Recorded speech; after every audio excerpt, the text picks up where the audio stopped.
Nah, di sini gue pengen kasih tahu gimana caranya kalian bisa buka yang namanya peta kesadaran diri. Nah, peta kesadaran diri ini kalian harus tahu dengan dua ya. Satu itu perbedaan antara suka dan jago. Dan gue akan breakdown dengan cara paling simpel gue bisa jelasin ke kalian.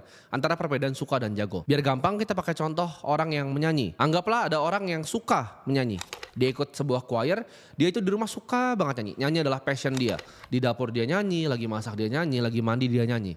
Dia datang ke choir ya kan, dia duduk situ. Dia berdiri ya, dia nyanyi. Dia suka nyanyi di tengah-tengah choir yang ramai itu. Tapi karena dia cuma suka tapi dia nggak jago. Akibat apa? Kasian yang dengerin dia. Dianya mungkin happy dan dia nggak sadar diri. Dia sekedar suka tapi dia nggak jago nyanyi. Orang bilang suaranya jelek. Nah beda yang misalnya sama orang yang jago nyanyi. Orang yang jago nyanyi tapi dia sebenarnya biasa-biasa dengan nyanyi. Dia nggak pernah latihan gimana tapi memang udah berbakat dan udah jago aja dengan nyanyi. Dan ini sama di semua bidang ya. Ini gua akan pakai contoh nyanyi biar kalian lebih paham. Orang yang jago nyanyi dia di choir walaupun dia aduh males sih tapi buat kerja buat dapat duit dia jago nyanyi. Orang lain bisa menikmati apa yang dilakukan. Tapi kalau cuma sekedar suka, lu nggak jago, itu kasihan orang yang di sananya. Nah ini kalian harus paham ya. Contohnya misalnya kalian pernah lihat mungkin acek-acek yang bermimpi untuk buka bakmi GM seumur hidupnya. Tapi dia nggak punya skill setnya, dia nggak bisa upgrade skill setnya, dia di situ-situ doang. Cuma jadi orang yang jualan bakmi ya, ada depan ada gerobaknya, udah dia jualan di situ. Seumur hidupnya bermimpi jadi bakmi GM. Itu kasihan menurut gua karena mimpinya tuh di luar dari kapasitas dia nggak sadar diri. Nah apakah artinya orang nggak bisa upgrade kapasitasnya? Tidak. Kalian sebagai manusia tentu bisa level up skill kalian. Tentu kalian bisa level up kapasitas kalian. Tapi kalian harus paham apa yang kalian bisa kerjakan dan apa yang kalian nggak bisa kerjakan tadi. Kalau memang kalian nggak jago-jago banget nyanyi, ya nggak usah nyanyi. Nah ini susah untuk orang telan. Sama dengan misalnya di industri yang di dalam gua, misalnya trading kripto. Gak semua orang tuh bisa trading kripto. Gak semua orang bisa tiba-tiba masuk ke market terus jago bikin duit ratusan miliar. Enggak. Itu cuma 1 dari 1 juta yang bisa seperti itu.